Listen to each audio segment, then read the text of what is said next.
एक famous YouTuber हैं श्री नेहा आशीष तिवारी, और उनकी ज़िंदगी की जो समस्याएं हैं, नो डाउट कि वो शेयर कर देने से कोई सॉल्व नहीं हो गई होंगी, लेकिन उनका मन बहुत हल्का रहता होगा। सोशल लाइफ में भी अपने परेशानियों को या तकलीफ़ों को या अपनी बुराइयों को, किसी भी तरीके की कमियों को आप रिवील कर रहे हैं, तो मुझे नहीं लगता उसमें इतनी ज़्यादा बुराई है कि आप उसको बुराई, परेशानी या जो भी चीज़ कह रहे हैं, पर इन शॉर्ट है तो वो हकीकत। सभी को राधे राधे। जय माता दी। नवरात्रि की सुबह से पूजन वूजन करके बैठ के इस ब्लॉग की शुरुआत कर रही हूँ, और उसमें पेपर की कटिंग देखी थी मैंने, जिसको शूट करने के लिए मुझे अभी थोड़ा मन रिलैक्स था, पूजा वूजा करके बैठे हैं, तो इसको कंटिन्यू करेंगे। तो अपने मन की बात कहने के बारे में पेपर में एक बहुत बड़ा सा लिखाया था, तो उससे संबंधित हम आज बात करेंगे। तो अभी आप सभी को नवरात्रि की बहुत बहुत शुभकामनाएं, और आगे देखिएगा ब्लॉग कंटिन्यू करेंगे। नमस्ते सभी को। कैसे आप सब लोग? आशा करती हूँ कि सब लोग ठीक होंगे। नवरात्रि का टाइम चल रहा है, थोड़ा सा माइंड पीस में है या थोड़ा सा रिलैक्स है, तो ये रिलैक्सिंग के ऊपर ही एक लेख लिखा था। ये कंप्लीट ब्लॉग उसी के नाम पे होने वाला है, तो देखिएगा। और उसकी फ़ोटो मैंने लगाई है। आप गौर से पहले थोड़ी देर के लिए वो न्यूज़ पढ़िए, फिर उसके बाद हम बातें करते हैं।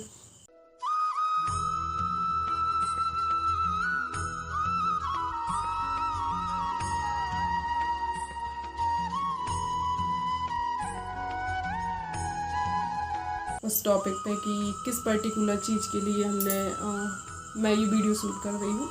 ये मैंने पढ़ा तो 4-5 दिन पहले से। दैनिक भास्कर की कटिंग लगभग हफ्ते भर हो गया है उस चीज़ को, कि जो युवा है, बेसिकली उस पर युवा शब्द लिखा गया, लेकिन ये लगभग कहानी सबकी ही है कि जो अपने मन को खाली कर पा रहे हैं, जो व्यक्ति आज की डेट में जो अपने मन का बता पा रहे हैं, हकीकत बता पा रहे हैं, ग्रेटनेस और हैप्पीनेस की सो कॉल्ड दुनिया नहीं बना के रखी है उन्हें सिर्फ दिखाने के लिए, अपने अंदर की बुराइयों को जग जाहिर कर पा रहे हैं, लोगों के सामने अपनी कमियां दिखा रहे हैं, अपनी ओरिजिनलिटी लोगों के सामने दिखा रहे हैं, ज़बरदस्ती की परफेक्टनेस नहीं दिखा रहे हैं। वे लोग मानसिक रूप से ज़्यादा स्वस्थ हैं, या वो लोग ज़्यादा रिलैक्स फील कर रहे हैं, अपने आप को वो जैसे हैं वैसा सामने रख के, जो उनके मन में है उन चीज़ों को बोल के, शेयर करके या लिख के, या अपनी हकीकत को लोगों के सामने रख के वो लोग ज़्यादा अच्छा फील कर पा रहे हैं या ज़्यादा रिलैक्स हैं, परफेक्टनेस की ओवरलोडिंग पे नहीं चल रहे हैं। मतलब आपका दिमाग, जो आप जैसे हैं, जो आप दिखा रहे हैं, सेम उस कंडीशन पे अगर आप हैं तो आप ज़्यादा खुश हैं अपेक्षाकृत दूसरे लोगों के, जिन लोगों को पूरा एक अलग से वर्ल्ड क्रिएट करना पड़ता है लोगों को दिखाने के लिए कुछ और, सोशल जो विजुअलाइजेशन होते हैं उसके लिए कुछ और। सॉरी, मैं चश्मा पहन लूँ, थोड़ी सी मुझे दिक्कत हो गई जी। तो शुरुआत करते हैं फिर से सेम उसी टॉपिक पे कि उसमें बहुत सारे शोध किए गए हैं। शोध करने के बाद लोगों के उसमें बताया गया है कि लोग कैसे, मतलब किस तरीके से लोगों ने अपनी मेंटल हेल्थ के बारे में बात की, अपनी कमियों के बारे में बात की, अपने आप को एज इट इज़ दुनिया के सामने रखा है, और वैसे लोग अपेक्षाकृत ज़्यादा खुश हैं। और आजकल ये हैबिट बढ़ रही है लोगों की। अब लोग अपनी आदत में इस चीज़ को शामिल कर रहे हैं कि हम में कोई कमियां हैं, हम में कोई बुराइयां हैं, तो ठीक है ना, हम वैसा दिखा रहे हैं।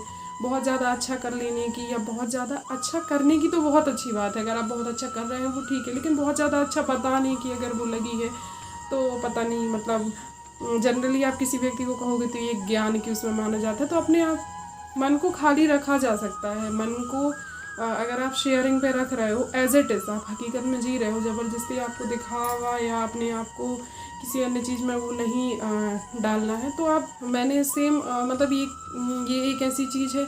आजकल मैं फ़ोन पे मेरा भरोसा ज़्यादा बढ़ गया है। फ़ोन के सामने आप बक कर लो, आपकी जो इच्छा हो रही है वो आप फ़ोन पे बोल लो, मतलब आप वीडियो रिकॉर्ड कर लो। पहले मैं लगभग सोचती थी कि मेरे मन में ये चीज़ आती थी कि लिख लो, और मन ज़्यादा भारी होता था तो पहले मैंने जनरली लिख ही लेती थी, थोड़ा सा रिलैक्स फील करती थी। पर आजकल मैंने बोलने को ज़्यादा वो कर लिया है। क्या होता है, मन के भारी होने का एक वो होता है जब आप किसी से कोई चीज़ शेयर नहीं कर पा रहे होते हो, तो मैंने व्यक्तियों से ज़्यादा आजकल फ़ोन के सामने बोलने को कंफर्टेबल मैं फील करने लगी हूँ।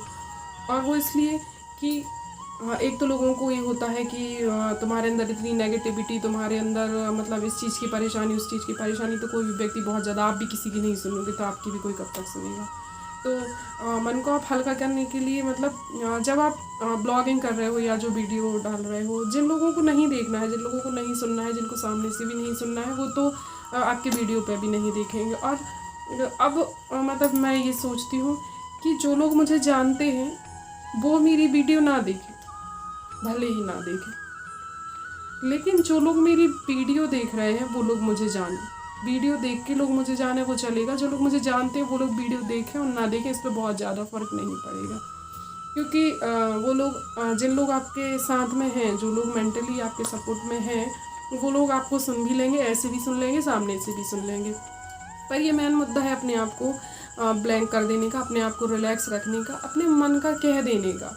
और उसमें कोई झूठ या दिखावा या ज़बरदस्ती का कुछ वो करने की कोई बहुत विशेष ज़रूरत नहीं है। आप जैसे हैं आप वैसा दिखाएंगे तब भी चलेगा। तो एक तो ये होता है, आप व्यक्ति को किसी को बताएंगे, मोबाइल बेचारा ऐसा है कि सुन के बाद में ताना भी नहीं मारेगा कि तुम फलानी चीज़ तुमने ऐसे कही थी, कि उस समय पे तो तुमने ऐसे कहा था, कि ये हुआ था, कि वो हुआ था, दुनिया भर की चीज़ें। और फ़ोन आपकी बातों को सुन के फ़ोन का स्ट्रेस भी नहीं बढ़ेगा।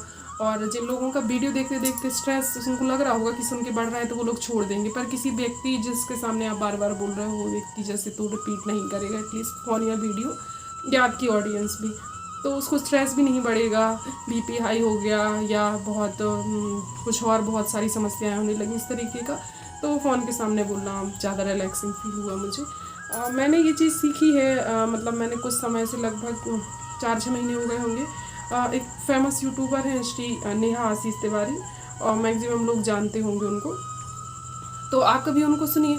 मतलब उनकी लाइफ की जो भी स्ट्रगल है, जो भी उनकी स्टोरी है, जो लोग उनको जानते हैं वो तो जानते ही होंगे। इसके अलावा जब वो उनकी ब्लॉगिंग होती है, वो चीज़ों को वॉइस ओवर करती हैं, जब वो अपने मन की बात रखती हैं, मन का कुछ बोलती हैं या मतलब अपनी फीलिंग्स को शेयर करती हैं, तो उनके बोलने से मैंने एक चीज़ सीखी, या मतलब मैं उस चीज़ को ऑब्ज़र्व की हूँ कि आपके अंदर मतलब उनकी ज़िंदगी की जो समस्याएं हैं, नो डाउट कि वो शेयर कर देने से कोई सॉल्व नहीं हो गई होंगी, लेकिन उनका मन बहुत हल्का रहता होगा। एटलीस्ट जितनी बातें वो शेयर कर सकती हैं वो बातें शेयर करके, अपने मन की बात बोल के ब्लॉगिंग में या किसी वीडियो शूट के टाइम पे, जब वो मतलब अपने मन का उनका बोलना मुझे मतलब बहुत ज़्यादा लोगों को तो मैं नहीं देखती हूँ, 2-4 लोग ही हैं जिनमें से मैं उनके मुझे मैक्सिमम टाइम उनका वॉइस ओवर जो रहता है, जिस समय पर वो मतलब मन का कुछ बोल रही होती है, वो बहुत ज़्यादा पसंद आता है।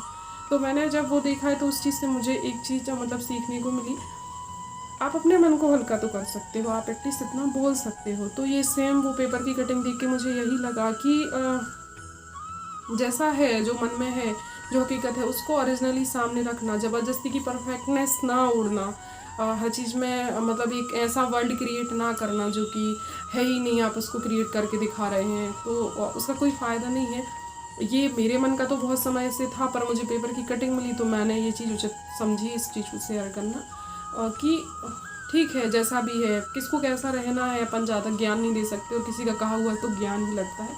मैं तो एटलीस्ट मैं ही उस चीज़ को और ज़्यादा सीखना चाहती हूँ, मतलब ये अपने आप से ही ऐसी आशा करती हूँ कि मैं इस चीज़ को और ज़्यादा सीखूँ, जितना ज़्यादा रियल हो सके उतनी ज़्यादा रियल बनी रहूँ, और बहुत ज़्यादा थोड़ा बहुत भी तो यही है बेसिकली कि हम ये सोचें कि फलाना क्या सोचेगा, ये ऐसा है वो वैसा है, इन सब चीज़ों को छोड़ के थोड़ा सा रियलिटी को ज़्यादा मैं वो रख पाऊँ। मैं मतलब अपने आप से ही ये चीज़ चाहती हूँ। लोगों के बारे में तो मतलब मैं किसी का कुछ नहीं कह रही, किसी से नहीं कह रही कि आप क्या रियलिटी रखो, सबकी अलग अलग थिंकिंग है। पर मुझे पर्सनली ये चीज़ मतलब वो न्यूज़ मुझे ज़्यादा बहुत अच्छी लगी थी, तो इसलिए मैंने ये सारी चीज़ें शेयर की। और जैसे मैंने नेहा जी का बताया, मैं रेगुलर देखती हूँ उनकी वीडियोज़, और मतलब मैं ये चीज़ सोचती हूँ कि कम से कम यार पता नहीं, ये मेरी शायद अकेला मेरा ऑब्जर्वेशन हो, हकीकत क्या है मुझे नहीं पता, पर शायद कुछ तो हल्का होता होगा मन, क्योंकि ये लगभग सबके ही साथ है। हम सब थोड़ा सा मन शेयर कर लेते हैं तो शांत होता है। तो ये ब्लॉगिंग करना या बोलना उस चीज़ में बहुत ज़्यादा मुझे अच्छा ऑप्शन लगा। आप लिख लीजिए, सोशल मीडिया पे नहीं लिखना है, आप डायरी में लिख लीजिए। पर अगर आप सोशल लाइफ में भी अपने परेशानियों को या तकलीफ़ों को या अपनी बुराइयों को, किसी भी तरीके की कमियों को आप रिवील कर रहे हैं, तो मुझे नहीं लगता उसमें इतनी ज़्यादा बुराई है कि आप उसको बुराई, परेशानी या जो भी चीज़ कह रहे हैं, पर इन शॉर्ट है तो वो हकीकत, दिखा तो हकीकत रहे हैं, बोल तो हकीकत रहे हैं, तो उसमें खैर कोई बुराई नहीं है। बाकी सबका अपना अपना स्वभाव, सबका अपना अपना नेचर, जिसको जो उचित लगे वो वैसा करे। मुझे तो वो जो न्यूज़ जैसी ठीक लगी थी तो उस हिसाब से मैंने बोला है। तो बाकी सब लोग खुश रहिए, मस्त रहिए। नवरात्रि की आप सभी को बहुत बहुत शुभकामनाएं, और बाय।